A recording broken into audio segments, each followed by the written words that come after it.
Nous allons passer la parole à Maître Bouza.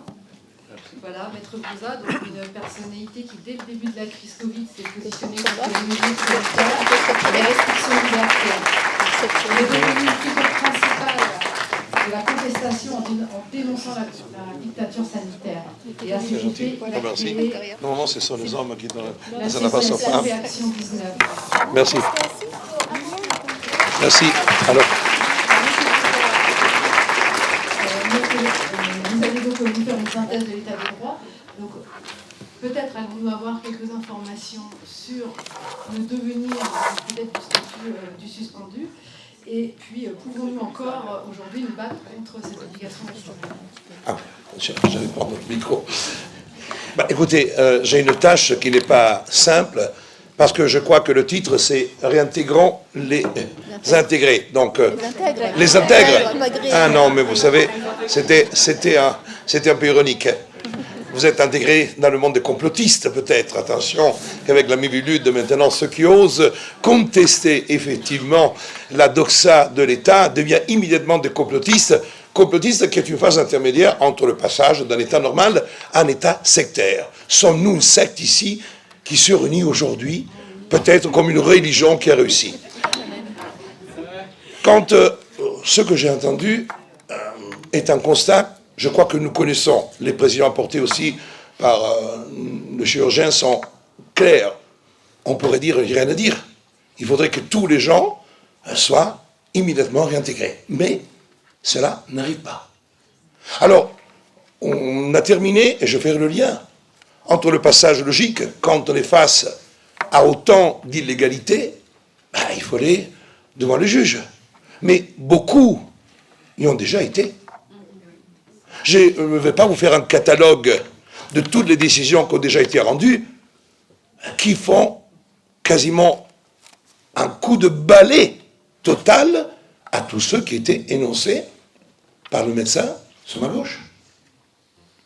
On peut parler aujourd'hui, et je pense que je suis vraiment celui qui peut en parler, parce que depuis 2 ans et demi, depuis le 16 mars 2020, que j'ai crié au coup d'État, que j'ai crié à la dictature sanitaire, j'ai fait ce qu'on appelle un droit au quotidien. Pourquoi? Parce qu'aujourd'hui, le problème, c'est que ce que nous sommes en train de vivre, ce n'est pas simplement la crise de la vaccination obligatoire. C'est la crise. C'est la crise de l'état de droit. C'est la crise de la démocratie. C'est la crise de notre institution républicaine, la crise de la République française. Vous avez. C'est gentil. Sans ces introductions, on ne peut pas comprendre les conseils pratiques que je vais donner dans une deuxième partie. Parce que je pourrais venir ici faire une conférence magnifique avec la Convention d'Oviedo, Helsinki, les pactes. Vous savez, il y a la Coupe du Monde qui commence dimanche. J'ai fait une vidéo hier, sans parler de politique, sans parler de religion sportive ou quoi que ce soit. En faisant du droit, on ne devrait pas y aller à la Coupe du Monde. Nous allons faire la Coupe du Monde dans un pays où il y a la peine de mort. Je crois que la France l'a abrogée en 1981. Grande conquête. Mais on y va. On va dans un pays dans lequel toutes les discriminations sont possibles, alors que dans toutes les chartes, la charte du CNOM, olympique, l'Olympique 2024, Jeux Olympiques en France, discrimination totale, la discrimination, alors que le pays discrimine femmes, hommes, LGBT, homosexuels, 7 ans d'emprisonnement si on vous chope en train de copuler entre hommes ou femmes. Eh bien on y va, on est heureux, on va se mettre sous le canapé, manger, péter, rigoler, et la vie est belle. Pour beaucoup de suspendus, peut-être, il n'y a pas autre chose à faire. Hein. Je le dis avec un peu d'ironie et avec un peu de sarcasme. Mais revenons à nos moutons. Ce n'est pas une conférence sur les principes de droit. Les principes de droit, vous le savez, ont été tous bafoués. Parce que le problème qui se pose, c'est qu'aujourd'hui, c'est les institutions qui sont dans un état de déshérence. La loi du 5 août est une loi dans laquelle le Parlement n'a fait que valider un projet de loi préparé par le gouvernement, qui avait déjà préparé avant la loi du 5 août le décret du 7 août. Donc j'ai contesté le fait qui était le décret d'application. Il ne crée pas de schéma vaccinal. J'ai eu même des confrères et même des gens qui s'érigent en défenseurs des libertés publiques et défenseurs aujourd'hui des gens qui ne sont pas vaccinés, en disant, mais Broussard dit des conneries, le décret du 7 août est bien le décret d'application de la loi de l'ordre 5. Faux. Il a fallu attendre le mois de septembre, le 22 septembre, pour avoir un décret qui fixe le schéma vaccinal.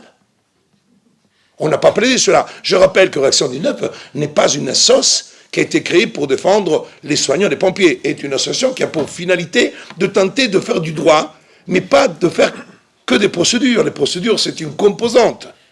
Pourquoi ? Parce que le problème qui se pose dans un État démocratique, c'est d'avoir des pouvoirs qui se freinent l'un et l'autre, alors que là, nous avons une communion de pouvoirs. Pourquoi ? Parce que même quand vous êtes allé devant la justice, et beaucoup parmi vous le sont, pour avoir de la justice, il faut avoir des juges. Or, le mécanisme a été construit pour que toutes les affaires soient portées quasiment devant qui ? Devant la juridiction administrative. Et les juges administratifs sont-ils des juges ? Ce sont des fonctionnaires de l'État qui jouent à faire les juges. Alors vous avez de temps en temps quelqu'un d'illuminé ou bourré qui à Nice va dire « Ah ben non, on va bloquer les masques, c'est bien. » Mais après, devant le Conseil d'État, boum boum boum, 6500 saisines du Conseil d'État. 6498 rejets. 2 décisions rendues par le Conseil d'État. Magnifique. La mise en bière est tardée de 2 jours, de 2 à 4. La mise en bière, moi, vous savez, je suis italien, je pensais à la mise en bière, je me voyais déjà en train de picoler. Je dis, au lieu de boire 2 jours, c'est 4. Ben, on va me dire, non, c'est pas du tout la mise en bière. Ah bon, pardon. C'est encore mes petits défauts d'émigrer sur le territoire français et d'une maîtrise partielle de la langue française. Et puis nous avons eu une deuxième décision. Alors, on est chez les jésuites. Moi, j'étais chez les franciscains, des concurrents. Donc, on m'a demandé le passeport avant de venir. J'ai dit, écoutez, franciscain, je dis, bon, pour une fois, on ne va pas culbuter, on va s'apprécier. Donc, le franciscain arrive humblement et dit, voilà, on a augmenté le nombre de personnes à l'église. Or, l'église est ouverte à tout le monde, aux franciscains et aux jésuites, et aussi à ceux qui ne sont pas nécessairement religieux. Ce sont les 2 décisions. Le reste, vous, soignants, ou parlons de toutes les personnes astreintes à l'obligation vaccinale, n'ont eu que des portes fermées. Beaucoup d'avocats de qualité qui ont plaidé la Convention d'Oviedo, qui ont plaidé la contrariété de la vaccination obligatoire aux normes supérieures, parce que vous savez qu'on ne peut pas contester la constitutionnalité d'une loi devant le juge si ce n'est qu'avec une QPC. Mais une QPC, on sait très bien comment elle fonctionne, surtout quand il la renvoie devant le Conseil constitutionnel, qui ne fait qu'appliquer, page 45-46, du livre de M. Schwab sur la réinitialisation, où il faut placer la santé au sommet de tout, et tout le reste est balayé. Ils n'ont, pour cette raison, appliqué pas du tout une sorte de conception de la santé à la française. Vous avez cité le Code de la santé publique, la loi Kouchner. Mais la loi Kouchner, les députés, les sénateurs qui ont voté le SA, ils la connaissent ou ne la connaissent pas? Bien sûr qu'ils la connaissent, mais ils la connaissent comme un livre qu'on garde dans sa bibliothèque. Parce que depuis la Covid, tous les principes fondamentaux de notre République ont été piétinés. Et vous avez effectivement un Conseil constitutionnel qui est devenu asservi à un exécutif qui aujourd'hui détient l'ensemble des pouvoirs de la République. Or, quand je dis à tout le monde aujourd'hui, les mêmes causes produisent les mêmes effets, ce n'est pas parce qu'on n'est plus en crise Covid qu'aujourd'hui notre République est magnifique. La Constitution de 50 n'a pas été changée entre hier, avant-hier et aujourd'hui. Elle existait jadis, elle existait naguère, elle existe aujourd'hui. Ça veut dire tout simplement qu'aujourd'hui, ce que nous avons vécu le 5 août, ce que nous avons vécu le 24 mars, on pourra le revivre à nouveau. Ça sera pour d'autres choses. Ça sera pour l'environnement, ça sera pour l'écologie, ça sera en maintenant contrôlé si vous avez 19 degrés ou 18 degrés chez vous. Mais les mêmes causes produisent les mêmes effets. Vous savez, quand en 1830, on a fait la fameuse monarchie de juillet avec la Constitution de Charles X, vous allez la lire, vous remplacez souverain, roi, et vous mettez président de la République, c'est la même chose. Ce n'est pas une constitution démocratique, c'est une constitution monarchique. On dit démocratie, pourquoi? Parce qu'effectivement, quoi, on élit tant bien que mal des députés, des sénateurs par des corps intermédiaires, et vous avez vu comment fonctionne avec le 49.3 le débat démocratique au sein de l'Assemblée nationale, chers amis. Ils vont jouer, ils s'engueulent, ils se tirent dessus, la France insoumise, on a M. Dupont-Aignan qui nous fait des belles chroniques et tout ça, mais à la fin, un coup de pied au cul, allez vous faire voir chez les Grecs, 49.3, et la loi est passée. Ce n'est pas ça, la démocratie. Je vous rappelle, vous avez parlé d'association, moi j'ai qu'une association, c'est une loi de 1901, nous étions sous la Troisième République, au moment où toutes les grandes lois ont été votées. Les plus grandes lois peut-être qui régissent aujourd'hui la France sont des lois de la Troisième République, à une époque où il y avait ce qu'on appelle le parlementarisme. La loi sur la laïcité, il a fallu 3 ans ou 4 ans de travail pour qu'elle puisse être votée au Parlement, pour trouver les compromis qu'il fallait. Et vous avez vu une loi immuable, qui n'a pas quasiment été retouchée. Portalis le rappelait, les lois ce sont des commandements qui doivent perdurer dans le temps, pas la loi du 5 août, loi des circonstances, loi pour les besoins d'une morale dogmatique dans laquelle on érige la science en dogme quasi religieux.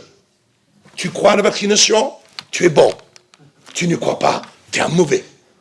Écarté et jeté, je vais les emmerder jusqu'au cou, les non-vaccinés, a dit le président de la République, aujourd'hui poursuivi par une plainte pour injure qui est en cours. La consignation a été fixée à 900 €. Elle va être versée. Ça veut dire tout simplement que ce que j'avais promis a été fait. Et aujourd'hui, à ce qui vous concerne, quels sont les moyens que vous pouvez avoir pour tenter? Alors, madame a parlé, j'ai saisi le Conseil des prudents. D'abord, il faut distinguer 2 cas de figure.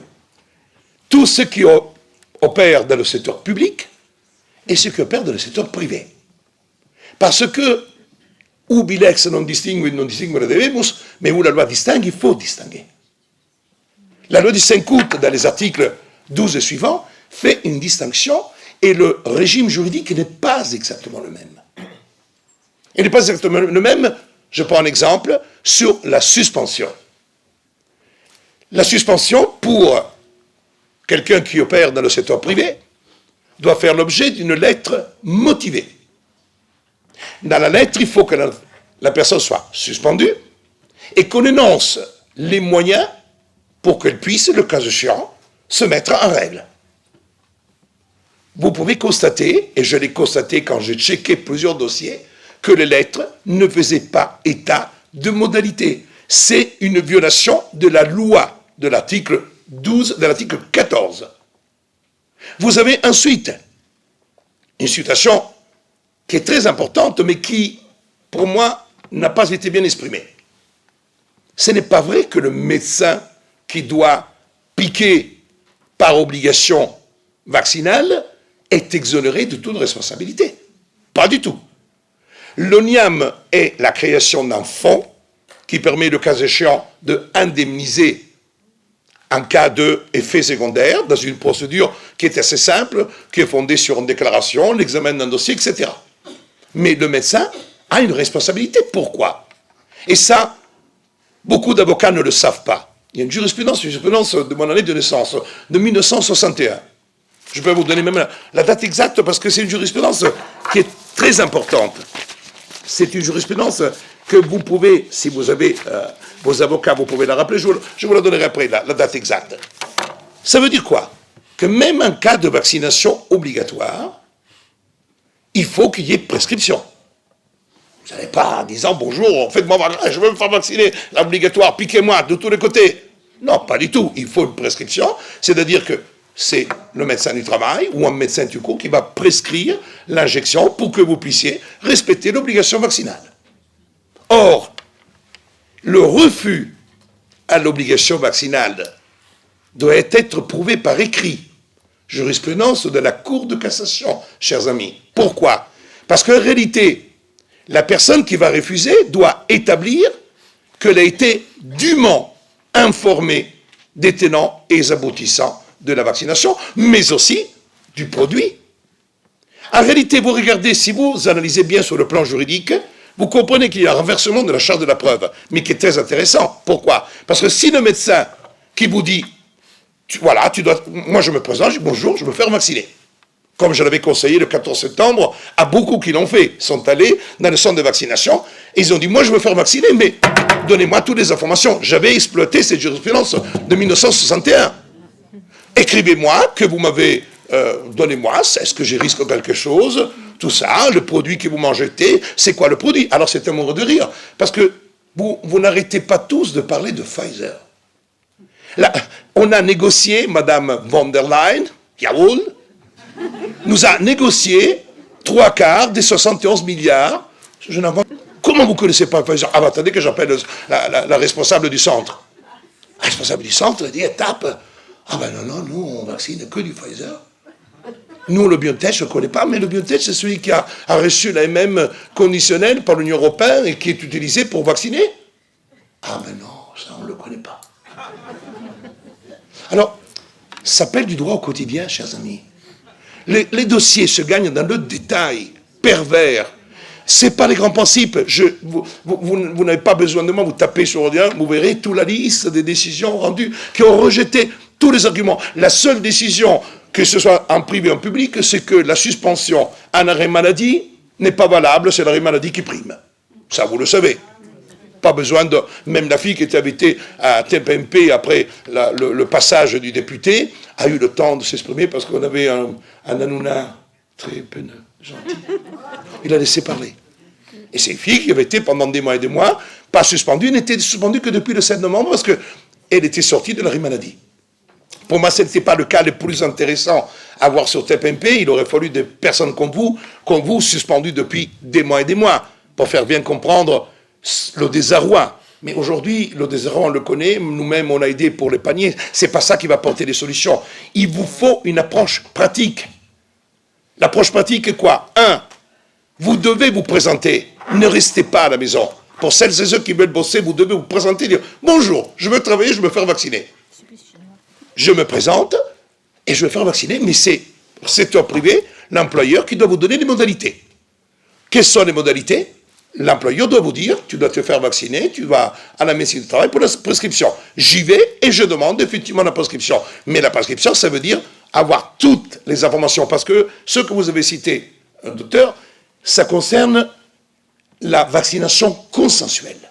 Dans la vaccination consensuelle, on est dans une prise de médicaments. Vous avez le droit de prendre ou ne pas prendre. Ce n'est pas obligé. Après que les gens avaient envie d'aller au resto et marcher à quatre pattes pour rester assis, ne pas choper le Covid, au début le prendre, ça c'est autre chose.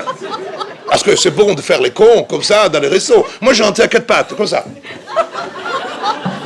Mais pourquoi vous me suis rentré comme ça? Parce que comme ça je ne chope pas le Covid. Donc...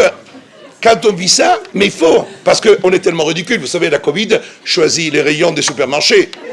Du côté des fruits et des légumes, pas de problème. La Covid s'abstient, elle regarde, elle est heureuse. Tu dis, bonjour. Mais du côté des chaussettes, elle est là. Couteau entre les dents. Tu vas vers la chaussette, plate sur dessus. Et sans vaseline. C'est-à-dire que...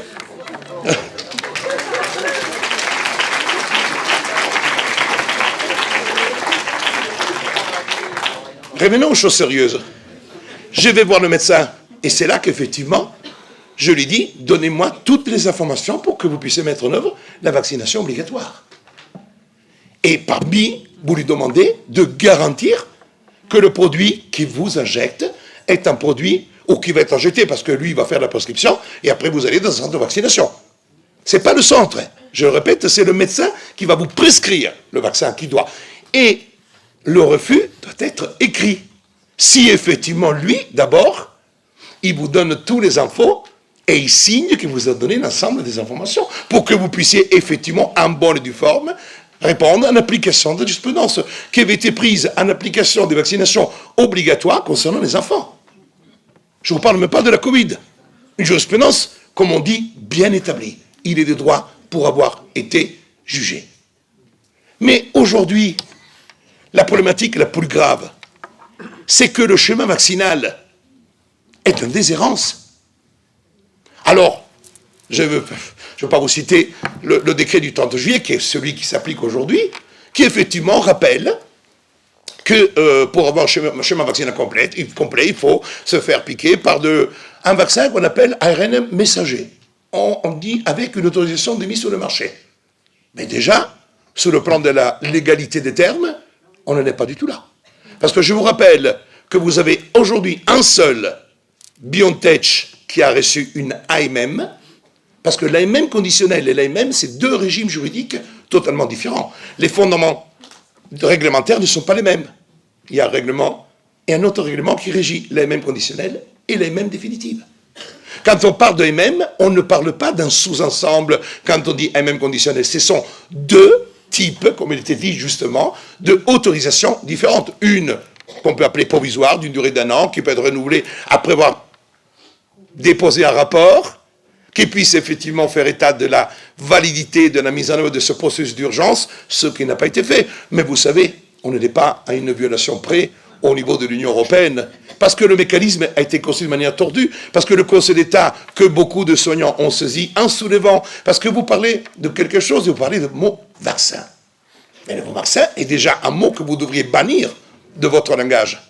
Parce que sans faire du complotisme, et sans entrer dans une analyse médicale, je vous rappelle tout simplement qu'il n'existe pas d'autorité déclarative d'un médicament.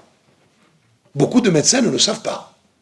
Ça veut dire tout simplement que quand vous avez une société pharmaceutique et dit, bon, très bien, il y a un virus, ben, je vais créer un vaccin. Et je me crée un vaccin et je vais voir ensuite l'Agence européenne de médicaments, ou l'Agence française, ou l'italienne, et je leur présente un vaccin. Voilà, j'ai créé un vaccin. La structure n'est pas un examinateur. Pas du tout. C'est pas que c'est quelqu'un qui va dire, je suis avocat parce que je suis avocat. Ah non, quand on est avocat, quand on passe à l'examen, on te dit, on te donne un titre. Là, on examine simplement que le dossier, grosso modo, tient la route. Après, on a vu que ça ne tient pas la route et ça passe quand même. Et ça, c'est un point très important. Pourquoi? Parce que vous savez que la définition des vaccins au sens légal du terme n'existe même pas en France. Vous la trouverez bien sûr dans le Vidal, vous la trouverez dans les livres, même dans Wikipédia. Mais il n'existe pas de définition légale. La seule définition de vaccin, vous l'avez dans la directive européenne de 2011, qui parle effectivement d'un sérum immunologique qui a pour finalité d'empêcher qu'une personne s'infecte et ça empêche la transmission. À partir du moment que ces conditions ne sont pas réunies, ce n'est pas un vaccin. Et d'ailleurs, le professeur Defessy, après avoir su qu'il n'allait plus renouveler sa présence, et il a dit, oulala, je me souviens un peu des fesses parce que j'ai fait que des conneries pendant des mois, eh bien, il a dit sur France Info, était le 17 janvier 2022, ce n'est pas un vaccin.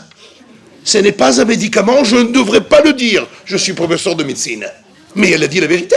Pour une fois, il a dit la vérité. Donc, ce n'est pas un vaccin, ce n'est pas un médicament. Et la formule, et là, c'est très intéressant parce que c'est du droit et pas du complotisme, la formule, ça protège contre les formes graves. Alors là, c'est le mystère de la foi. Ça voudrait dire qu'il faudrait savoir quel est l'état de la personne si elle n'avait pas été vaccinée pour déterminer que la protéger contre une forme grave. C'est à se pisser dans les culottes ou dans les couches. Parce que vous savez très bien que la plus grande pandémie que nous vivons est la diarrhée, qui effectivement sévit d'une manière monstrueuse dans notre belle République. Elle a sévi de différentes manières, pas simplement virale. C'est une puanteur, parfois, dont on a du mal, parfois, à respirer. Pour revenir là, sur des points fondamentaux, sur le schéma vaccinal, je vous donne la démonstration. J'ai questionné des médecins vaccinés. Je dis, quel est le schéma vaccinal aujourd'hui? Mais schéma concret. Donnez-moi un schéma concret. Le schéma concret, ne me citez pas le décret du 30 juillet, je sais lire. Eh bien, nous sommes dans une cacophonie totale. Et je vous donne la démonstration de la cacophonie.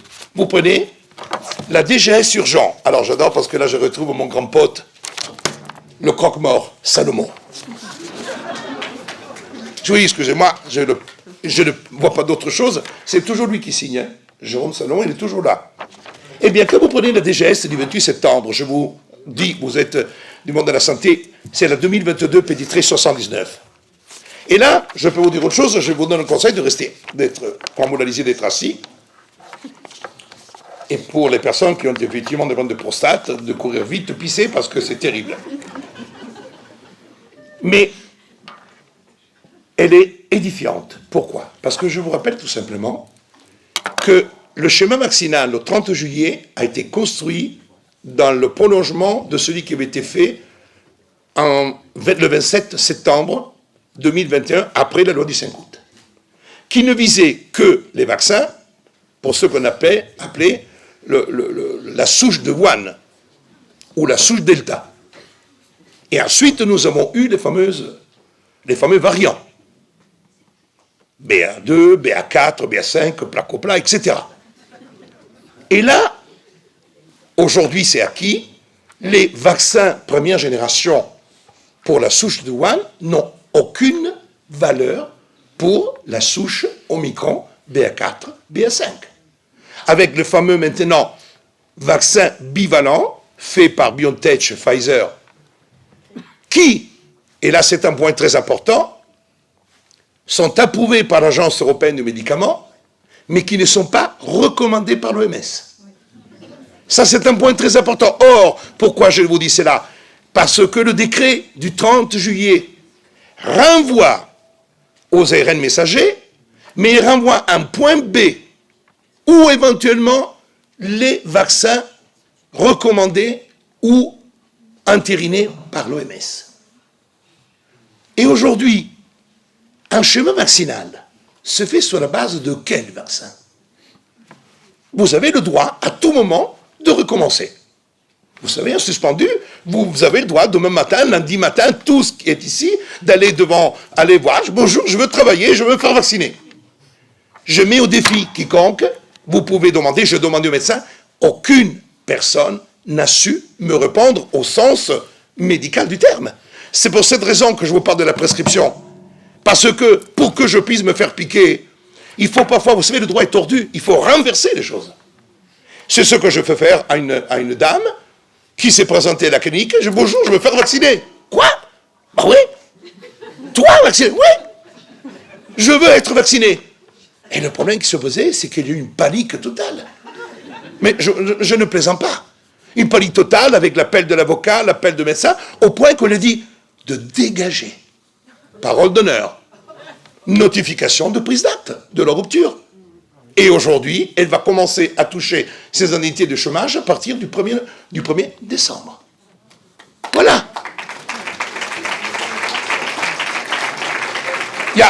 Ce n'est que l'utilisation de notre système juridique. Celles et ceux qui ne veulent plus travailler, ceux qui ne veulent plus réintégrer, peuvent quitter. Et comme déjà la réponse avait donnée à l'époque, est-ce que je peux travailler? J'ai répondu, bien sûr que vous pouvez travailler. Parce que le droit français, la chose qui impose, c'est que vous fassiez un nombre d'heures de travail qui vous permette de toute façon d'avoir au moins 11 heures de repos entre la fin de votre travail et la reprise. Parfois, les députés ne le sont pas. Mais ils ne sont pas des salariés. Et parfois, effectivement, ils passent beaucoup d'heures, ils quittent à 2h, 3h du matin, ils commencent. Mais ils ne peuvent pas bénéficier de cette disposition. Mais vous pouvez travailler, donc quelqu'un qui est suspendu n'est plus engagé et il n'exerce plus une activité professionnelle. Donc automatiquement, la suspension permet à la personne de pouvoir travailler ailleurs sans aucune difficulté. Et nous n'avons jamais connu de problème, je n'ai jamais connu de problème sur le conseil que je donnais à ce titre. Revenons sur la question de la prise d'acte. C'est le cas de madame quand on parlait. La personne, elle reçoit une lettre, il n'y a même pas de motif. On ne lui explique même pas comment elle peut réintégrer le cas échéant. Aujourd'hui, cette suspension n'a pas de fondement et il viole, même pas le décret, il viole la loi du 5 août. À l'article 14, n'impose de pouvoir motiver les choses. Et à partir du moment que vous vous présentez, il vous faut le schéma vaccinal. Et c'est au médecin de travail et à un médecin de prescrire les produits pour la mise en œuvre du schéma vaccinal. Et là, DGS. Et là, vous comprenez l'inanité qui se rapproche d'une problématique médicale.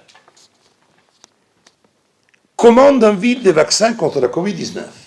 2 vaccins adaptés seront utilisés dans le cadre de cette campagne, le vaccin Moderna adapté et le vaccin Pfizer adapté. Donc déjà, un langage d'un Pfizer ou Moderna adapté me laisse pantois. Ces 2 vaccins ne sont autorisés que pour des rappels. Attention, dans le cas du schéma vaccinal, si vous ne faites pas le rappel, vous perdez votre schéma vaccinal. Donc nous sommes parfaitement dans ce cas de figure. Et ensuite, il dit, à commander un nombre raisonnable de flacons correspondant aux injections que vous estimez pouvoir réaliser sur une semaine. En effet, de nouvelles doses de vaccins adaptés seront disponibles chaque semaine. Merci. À utiliser des vaccins adaptés en priorité pour le public les plus fragiles. La haute autorité de santé indique par ailleurs, tant que les vaccins adaptés ne sont pas disponibles, qu'il est préférable de vacciner les personnes les plus vulnérables avec les vaccins ARNM classiques plutôt qu'attendre. Mais il y a quelque chose qui cloche. C'est-à-dire qu'on constate la caducité des ARN messagers classiques parce qu'ils ne sont plus pourvus d'efficacité sous le variant Omicron BA4, BA5, mais après on dit, mais si tu n'as pas la bonne roue, c'est pas grave. Mets la roue de secours. Et tu monteras quand même à Val d'Isère. Tu mettras plus de temps. Chers amis, moi j'appelle une cacophonie vaccinale. Et cette cacophonie vaccinale, vous pouvez aujourd'hui mettre les médecins dos au mur. Vous savez, il faut quasiment renverser les choses. Y aller avec opposition, soutenir, ce sont des vaccins expérimentaux, tout ça c'était déjà tranché. Le Conseil d'État a dit circuler, rien à voir, les mêmes ont été donnés par l'Europe, elle est reconnue, tout ça, ça fait partie d'un accord. Donc rien à faire. Diane Prota a plaidé, beaucoup d'autres avocats l'ont fait, que de rejet, que de défaite. Parce que devant le Conseil d'État, laissez tout espoir, vous qui entrez, comme il disait dans la Divine Comédie, ceux qui voulaient traverser pour aller effectivement dans l'enfer. C'est pour cette raison que vous pouvez gagner, et nous pouvons gagner, et nous gagnons. Moi, je ne peux pas vous relater des dossiers, parce que là, je suis là en tant que président de l'Action du Neuf, et je ne suis pas là pour parler, je suis là pour parler de ce qui est mon vécu, de mon travail au quotidien, de cette assoce, que depuis 2 ans et demi fait du droit pour tout le monde. Quand la question du pass, nous, on a créé la fameuse attestation, dans laquelle, effectivement, a été téléchargée 1 million de fois, qui permettait de pouvoir accéder. Donc, ce que je suis en train de vous dire, c'est que malheureusement, beaucoup de confrères, et Dieu sait qu'il y en a de grande qualité, ils sont pris au dépourvu parce que manier la loi du 5 août, le décret d'application, et en pouvoir en tirer toute la sève, mais d'une manière qu'on appelle le droit au quotidien, ça ne fait pas partie de la logique des avocats qui connaissent parfois les grands principes, mais ils sont totalement désemparés. C'est pour cette raison qu'on gagnera si vous arrêtez de rester à la maison. Je vous le dis avec force. Sortez de chez vous, allez frapper à la porte de votre employeur, que ce soit institution privée ou institution publique.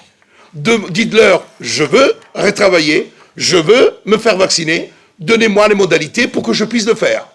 Et je vous donnerai mon consentement quand effectivement vous respecterez tout simplement la loi et les règlements. Ils ne peuvent pas le faire parce qu'effectivement, il est impossible au moment où nous parlons, et je terminerai sur un point fondamental, c'est qu'aujourd'hui, un schéma vaccinal ne peut être qu'établi par un décret pris par le Premier ministre, que la Direction générale de la santé et la Haute Autorité de santé n'ont aucun pouvoir pour établir un schéma vaccinal, parce que l'article 12 et suivant de la loi du 5 août renvoie exclusivement à un décret pris par le gouvernement et par le Premier ministre. Par conséquent, si quelqu'un vous renvoie en disant la DGS, pardon, faites-moi voir dans la loi du 5 août si la DGS a la compétence pour fixer le schéma, la réponse est niette. Et je peux vous dire une chose, que le décret du 30 juillet, et ça c'est un argument qui est déjà mis sur le site, mais que je réitère avec force, tout décret fixant le schéma vaccinal doit être pris après avis de la Haute Autorité de santé. Ça veut dire quoi? Ça veut dire que le gouvernement envoie une note à l'autre autorité disant « Je souhaite mettre en place un schéma vaccinal, donnez-moi votre position par rapport à tel », parce que le gouvernement, à part le ministre de la Santé, ce ne sont pas des médecins, ce ne sont pas des pharmacologues. Donc, la haute autorité a ce rôle de conseil sur la partie médicale. je vous mets au défi, allez regarder les 3 avis qui sont visés dans le décret du 30 juillet 2022. Les 3 avis n'ont rien à voir avec les schémas vaccinaux. Ce sont des avis qu'on a visés parce que peut-être, pris de court, on s'est aperçu qu'on n'avait pas l'avis. Alors on n'en a pas visé un, on en a visé 3 pour faire voir qu'on a fait du bon boulot. Mais il y a un petit con qui s'appelle Brouza qui est allé les chercher, les avis. Et aucun avis ne traite des schémas vaccinaux. Par conséquent, même à ce titre, le décret du 30 juillet viole la loi du 5 août. Alors, vous voyez, chers amis, qu'il existe des moyens pratiques pour contrer. Mais il ne faut pas penser, je vais saisir le Conseil des prud'hommes, que même les conseils des prud'hommes ont pris une position tellement pro-gouvernement et pro-vaccination, parce que je vous rappelle d'une manière très claire que vous avez ce qu'on appelle des conseils qui sont paritaires, avec 2 juges qui représentent les employeurs et 2 juges qui représentent les syndicats. Je vous rappelle que les syndicats se sont pliés carpette face au gouvernement. Aujourd'hui, ils peuvent aller faire leur manif à la con. Ils ont trahi le peuple, ils vous ont trahi, et ça, c'est un point fondamental.